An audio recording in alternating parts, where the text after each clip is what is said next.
can see that? Sure can. Excellent.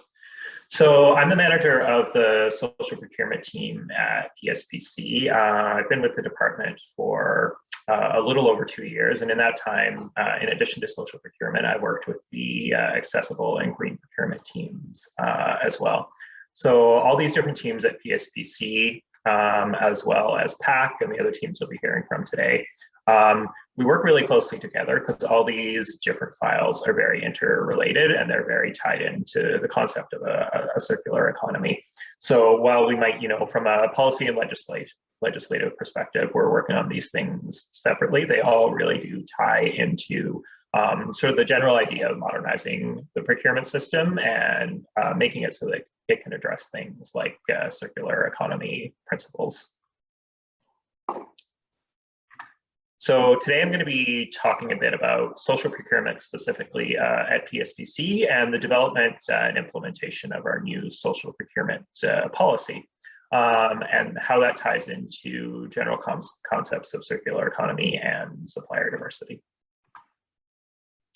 So as you've probably heard, a few times today already, social procurement is essentially the practice of leveraging purchasing power through procurement to realize socioeconomic objectives by including specific socioeconomic measures within the procurement process.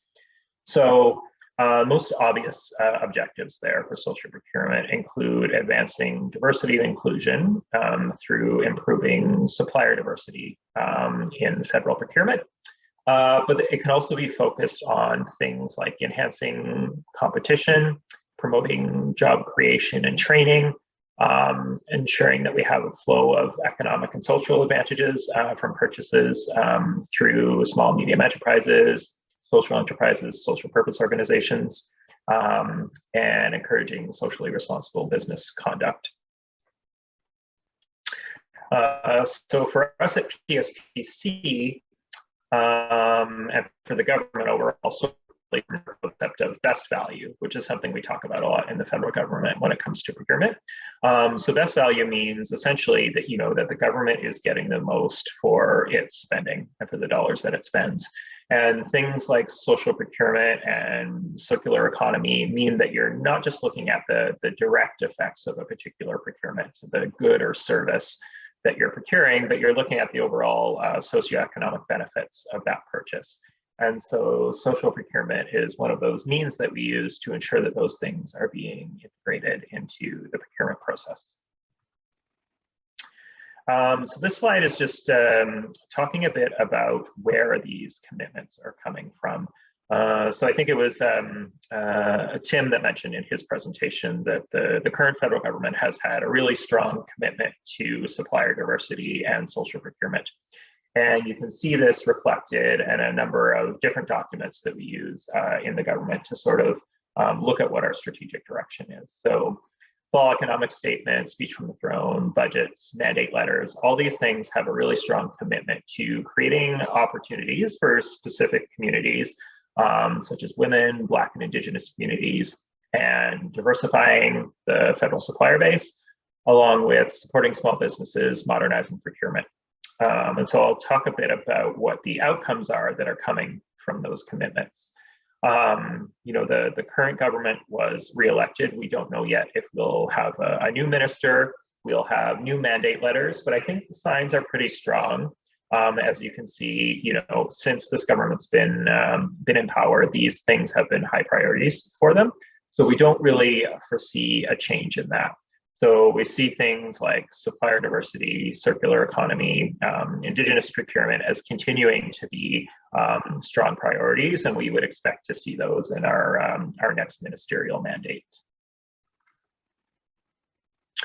So to talk a bit about where social procurement has been and where it's going at PSPC.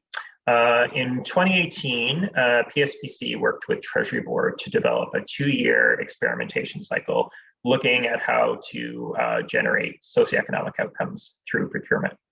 So this was done through a number of different pilot projects, pilot procurements throughout different types of procurements, different commodities, different client departments, goods and services. to really see sort of like test different approaches and see what the results of those approaches would be. And so one of the things that came out of that was the demonstration of the need to have a policy framework in place for social procurement. And we will have a report on this experimentation cycle that will be publicly available in the near future as well. I think Manny mentioned on the topic of pilot projects that we also this year ran a Black businesses procurement pilot. So this was a small pilot project that we put together in response to the government's direction to try and support the Black community in Canada, and specifically Black-owned and Black-led businesses.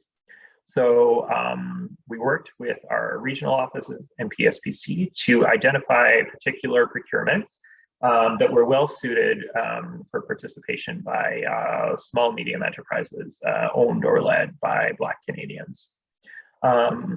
And so there were a number of really valuable lessons learned from this project, and this is another one of these projects that we'll soon have a publicly available report on, so you'll be able to see in more detail what some of those lessons learned were. But they include the importance of communication with stakeholders, including suppliers and client departments. The communication between our regional offices and suppliers were particularly important for this project, and really did allow us to have some successful procurements, which definitely wouldn't have been an outcome without that collaboration. Our regional offices were able to ensure that we were taking market capacity and regional context into consideration in choosing procurements for the pilot. And ensuring that we were having proper outreach and engagement with the supplier community. So these pilots have sort of built up some knowledge and experience for us to develop a PSPC policy on social procurement. And so I'll talk a bit about this more in the presentation, but essentially the purpose of the policy is to provide policy coverage for PSPC to put in place a social procurement framework. And that would be a framework that would cover not just the procurements that PSPC does for itself, but procurements that we do on behalf of client departments too. Collecting data, you'll see, will be a real theme of this presentation to ensure that we have a properly functioning social procurement framework. And then the policy, also signals to the supplier community and PSPC internally and client departments that we have this commitment to being a bit more formalized in how we move forward with social procurement. We've also been engaging industry constantly throughout this process. And so what we've heard from them is things like social procurement become particularly important in the context of a post-COVID recovery. So we've been working on, social procurement before the pandemic, but it's become really apparent throughout it that, underrepresented businesses such as Black-owned businesses have been disproportionately affected by the pandemic. And so having frameworks in place like social procurement are one of the tools the government can use to help these businesses through the recovery and to meet their particular needs. Manny talked a bit about the work that his group, that PAC, does in supporting the business community and suppliers through the barriers that they face. And so the work that we do is very closely aligned to the work that PAC is doing, because you can't have a successful social procurement framework if you're not providing that direct communication and support to suppliers. And then finally, also ensuring that the accessibility side of things is taken care of, and that we have accessible services and information available for persons with disabilities. So the objectives of this policy on social procurement are essentially to formalize how social procurement contributes to this concept of best value, and to establish a policy basis for developing social procurement programs and tools at PSPC. Two big things that policy coverage is necessary for is, first of all, the collection and use of personal information. So if you're going to have a social procurement policy that's aimed at supporting diverse suppliers, you're going to be asking for and collecting information from suppliers that you didn't necessarily do in the past.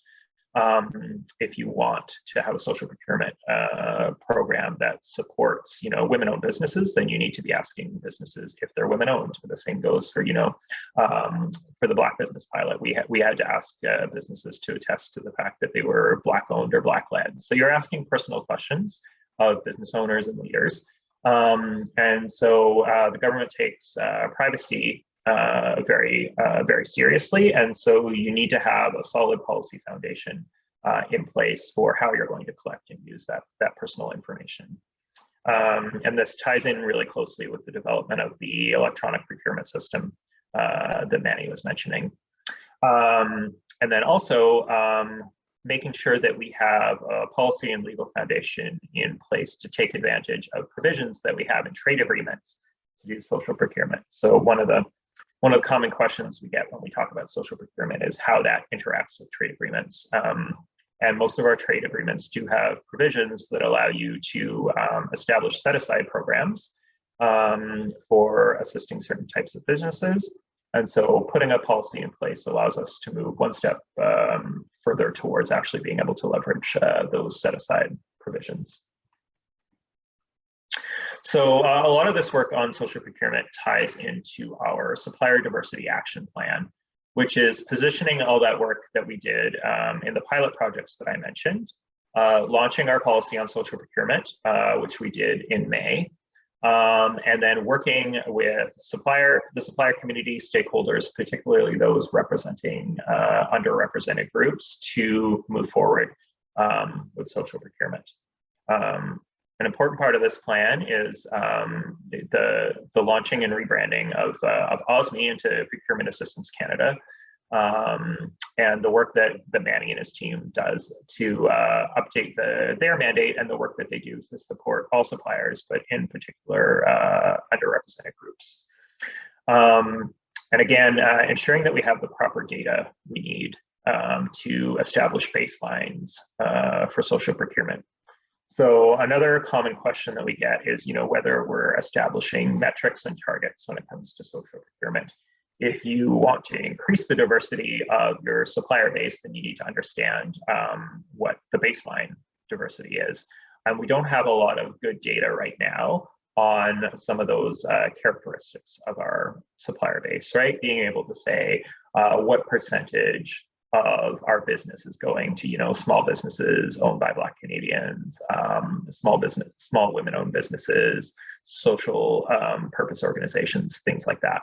So we've been working with the groups at PSPC that handle our data collection and our data usage to ensure that we have a proper framework in place to start collecting the data. And once we can establish baselines, we'll be able to establish targets for improving those baselines.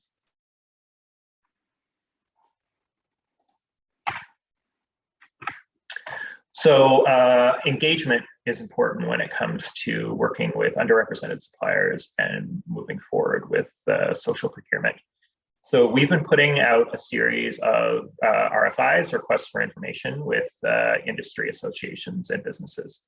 We recently wrapped up an RFI aimed at the Black business community, and we will be launching further RFIs targeting different groups of underrepresented suppliers.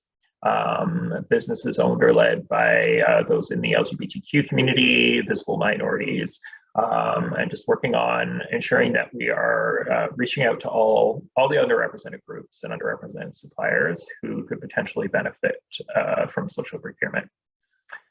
Working with our colleagues at PAC to do things like having industry days, working with our supplier advisory committees, internal engagement, and ensuring that the supplier community is involved in moving forward with developing this social procurement framework.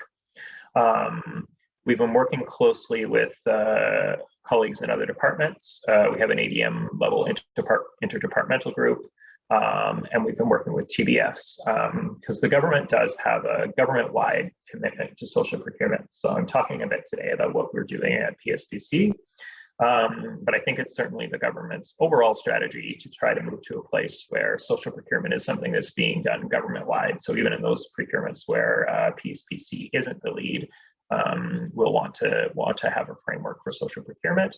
And so the work we're doing at PSPC will be helpful for others like those at Treasury Board in doing this. So the next steps in moving forward on social procurement is we're developing a social procurement toolkit, and hopefully at some time in the future we'll be able to provide a presentation on this as well, because it's something that's really exciting. My team has put together some interactive tools to help procurement officers. So, when a procurement officer is thinking about doing something like accessible procurement, green procurement, social procurement, there's a lot of questions they need to answer, and there's a lot of questions they need to work with their client on to figure out what the best approach would be. And so we've developed some online interactive tools that sort of take them through the process. Is this a procurement that lends itself well to social procurement? If so, what sort of measures would they actually be putting into the RFP or into the procurement process to ensure that they're able to do that? Also look at ensuring that we have proper guidelines, consent forms developed. We're developing an action plan to address unconscious biases in the procurement process. So not just looking at the objectives that we have in procurement, but the actual mechanisms that we're using too. And that will come along with things like having training on how GBA plus intersects with the procurement process. More RFIs, like I said, aimed at businesses owned or led by underrepresented groups. And also, in addition to the data collection that I talked about, ensuring that we're conducting studies on market capacity, because we really need to understand the markets that we're going into for particular procurements if we want to increase the diversity of the supplier base. So that's what I have today for social procurement. So looking forward to the discussion. Thanks, Toby. I really, really appreciate that. Lots of questions lined up for you, but really a great overview of all of the exciting policies and practices that you're leading on behalf of government in whole, and in particular PSPC. So before we dig into those questions, keep them coming on the chat and the Q&A to our